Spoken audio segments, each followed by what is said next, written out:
আবুল সরকার উনি বলল যে আল্লাহ সে আরো যদি কয়টা আল্লাহ বানাইতো তাইলে তার মান মর্যাদা আরো বাড়তো। বলি নাউজুবিল্লাহ। স্পষ্ট সূরা ইখলাসের মধ্যে আল্লাহ পাক বলে দিয়েছেন কুল হুয়াল্লাহু আহাদ, আল্লাহ এক। আল্লাহ কি এক। আল্লাহুস সামাদ, আল্লাহ কারো মুখাপেক্ষী নন, আল্লাহর কাউরে প্রয়োজন হয় না। লাম ইয়ালিদ ওয়া লাম ইউলাদ, তিনি কাউকে জন্ম দেননি এবং তাকেও কেউ জন্ম দেননি। কি বলেন ঠিক কিনা? ওয়া লাম ইয়াকুল লাহু কুফুয়ান আহাদ, তার কেউ সমকক্ষ নাই। কি বলেন ঠিক কিনা? স্পষ্ট আল্লাহ সম্পর্কে ভাষ্য কি ঘোষণা স্পষ্ট। এখন যদি উনি এই কথা বলার কারণে ওনাকে মামলা দিছে, এখন উনি কারাগারে আছে। এরপরে সূরা নাস সম্পর্কে বলে কুল আউযু বিরাব্বিন নাস মালিকিন নাস, এই নাসের কয় 5 বার আল্লাহ নাসার কথা বলছে। ওয়া মিনান নাসি মান ইউজাদিলু ফিল্লাহি বিগাইরি ইলমিন ওয়া ইয়াত্তাবিউ কুল্লা শাইতানিন মারিদ। আল্লাহ পাক বলেন কতক মানুষ জ্ঞান ছাড়াই আল্লাহ সম্বন্ধে বাদানুবাদ করে আর প্রত্যেক অবাধ্য শয়তানের অনুসরণ করে। কিছু মানুষ সম্পর্কে আল্লাহ পাক বলতেছেন আল্লাহ সম্পর্কে না জেনে না বুঝে তারা বাদানুবাদ করে, আল্লাহ সম্পর্কে সমালোচনা করে, আল্লাহ সম্পর্কে কথা বলে। এই আযাব গজব কেন আসে? বান্দা যখন অবাধ্যের চরম পর্যায়ে পৌঁছে যায় তখন আস্তে আস্তে করে একের পর এক গজব আসতে থাকে। নবীজি সাল্লাল্লাহু আলাইহি ওয়াসাল্লাম ১,৫০০ বছর আগে বলছেন এমন একটা জমানা আসবে যেই জমানায় মানুষের প্রতি বিপদ গজব আযাব এমনভাবে পতিত হতে থাকবে, তসবিহ ছিঁড়ে গেলে ওই তসবির দানা পড়তে যতটুকু দেরি হয় না এর চাইতেও দ্রুতভাবে মানুষের প্রতি আযাব গজব আসতে থাকবে। আল্লাহর নবী সাল্লাল্লাহু আলাইহি ওয়াসাল্লাম মসজিদে নববীর মধ্যেই বয়ান দিলেন। সাহাবায়ে কিরামদের মধ্য থেকে জিজ্ঞেস করলেন, ইয়া রাসূলুল্লাহ, ইয়া হাবিবাল্লাহ, এই জমানাটা কোন জমানা? এই জমানা কোন সময় আসবে? কিছু লক্ষণ আমাদেরকে বলে দেন, কিছু লক্ষণ ইয়া রাসূলুল্লাহ আমাদেরকে বলে দেন। নবীজি সাল্লাল্লাহু আলাইহি ওয়াসাল্লাম বলেন, এমন একটা জমানা আসবে প্রকাশ্যে মানুষ জেনা ব্যভিচারিণীর মধ্যে লিপ্ত হয়ে যাবে। এমন একটা সময় আসবে গায়ক গায়িকারা গান বাদ্যর মাধ্যমে গান বাজনার মাধ্যমে এটা প্রকাশ্যভাবে তারা করতে থাকবে, মদ পান প্রকাশ্যভাবে চলতে থাকবে। এই সময় যখন আসবে তখন মনে করবে মানুষের মধ্যে গজব আযাব আসবে, ভূমিকম্প আসবে। এটা আমার কথা নয়, এটা রাসূলের কথা।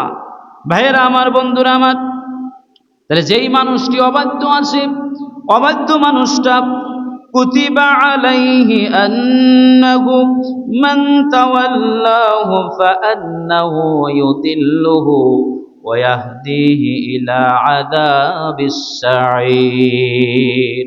আল্লাহ রাব্বুল আলামিন বলেন, যার অর্থাৎ শয়তানের সম্পর্কে বিধান করা হয়েছে, যে কেউ তার সঙ্গে বন্ধুত্ব করবে, শয়তানের সাথে কোনো ব্যক্তি যদি বন্ধুত্ব করে তাহলে শয়তান তাকে বিপদগামী করে দেবে।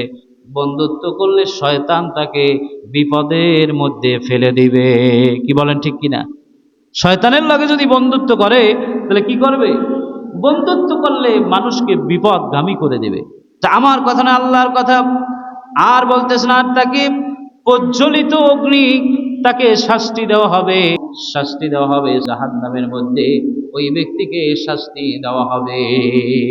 বাউল সরকার সে বলে আল্লাহ সম্পর্কে তার জ্ঞান নাই। যদি একজন মানুষের জ্ঞান না থাকে তাহলে তাকে চুপ থাকতে হয়, যারা জানে তাদের কাছ থেকে জানতে হয়। কি বলেন ঠিক কিনা? কিন্তু একজন বাউল সরকার আবুল সরকার উনি বলল যে আল্লাহ সে আরো যদি কয়টা আল্লাহ বানাইতো তাইলে তার মান মর্যাদা আরো বাড়তো। বলি নাউজুবিল্লাহ। স্পষ্ট সূরা ইখলাসের মধ্যে আল্লাহ পাক বলে দিয়েছেন কুল হুয়াল্লাহু আহাদ, আল্লাহ এক। আল্লাহ কি এক। আল্লাহুস সামাদ, আল্লাহ কারো মুখাপেক্ষী নন, আল্লাহর কাউরে প্রয়োজন হয় না। লাম ইয়ালিদ ওয়া লাম ইউলাদ, তিনি কাউকে জন্ম দেননি এবং তাকেও কেউ জন্ম দেননি। কি বলেন ঠিক কিনা? ওয়া লাম ইয়াকুল লাহু কুফুয়ান আহাদ, তার কেউ সমকক্ষ নাই। কি বলেন ঠিক কিনা? স্পষ্ট আল্লাহ সম্পর্কে ভাষ্য কি ঘোষণা স্পষ্ট। এখন যদি উনি এই কথা বলার কারণে ওনাকে মামলা দিছে, এখন উনি কারাগারে আছে। এরপরে সূরা নাস সম্পর্কে বলে কুল আউযু বিরাব্বিন নাস মালিকিন নাস, এই নাসের কয় 5 বার আল্লাহ নাসার কথা বলছে। বলি নাউযুবিল্লাহ। তাহলে দেখেন আল্লাহ সম্পর্কে বাদানুবাদ করে কি করে না। আল্লাহ যে কোরআনে বলছে তোমরা না জানিয়া আমার সম্পর্কে, রব সম্পর্কে তোমরা বাদানুবাদ করিও না, তোমরা বলিও না।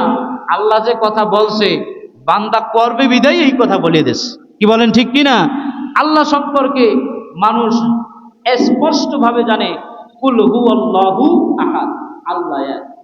আল্লাহর অদ্বিতীয় কেউ নাই, আল্লাহরে কেউ জন্ম দেয় নাই, আল্লাহও কাউকে জন্ম দেননি, আল্লাহর সমতুল্য কেউ নাই, স্পষ্ট। এখন যদি বলি আল্লাহ বিশ্বাস যেভাবে মানুষদেরকে মুরিদদেরকে খেলাফত দেয়, আল্লাহ যদি ওই রকমের আরো আল্লাহ বানাই যদি খেলাফত দিত তাইলে তার মান মর্যাদা বাড়তো। বলি নাউজুবিল্লাহ।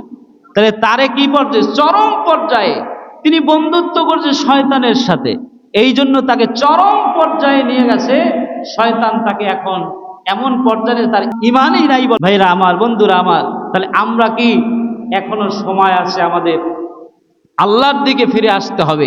আল্লাহর থেকে দূরে যাইয়া আমরা যদি নিজেরা নিজেদের মন মতো আমরা ব্যাখ্যা করি তাহলে কি সেই ব্যাখ্যা হবে? কোরআন, হাদিস, ইজমা, কিয়াস, এই 4 জিনিসের ব্যাখ্যা আছে কি নাই বলেন? কোরআনের ব্যাখ্যা আছে কি নাই? কিন্তু কোরআনের ব্যাখ্যা মন গড়া করলে কি চলবে না? চলবে বলেন? চলবে না। তাহলে আল্লাহ সুবহানাহু ওয়া তাআলা বলতেছেন আমি যুগে যুগে মানুষদেরকে আমি সতর্ক করে থাকি। কি করে থাকি? সতর্ক করে থাকি, তোমরা সতর্ক হয়ে যাও। তাহলে এই যে গত শুক্রবার থেকে এই শুক্রবার পর্যন্ত 7 বার ভূমিকম্প হয়েছে। কয়বার? 7 বার ভূমিকম্প হয়েছে। কেন ভূমিকম্প হয়, কারণটা কি আমাদের জানতে হবে। কি বলেন ঠিক কিনা? ভূমিকম্প হয়ে আল্লাহ রাব্বুল আলামিন ভূমি ধসিয়ে অসংখ্য মানুষদেরকে শিক্ষা দিয়েছেন, অসংখ্য মানুষদেরকে গজব দিয়েছেন। আমাদেরকে আমাদের রবকে চিনতে হবে, নিজের মত, নিজের পথ, নিজের বানানো ব্যাখ্যা সম্পূর্ণ বাদ দিয়ে আমাদেরকে সঠিক পথে আসতে হবে। কি বলেন ঠিক কিনা?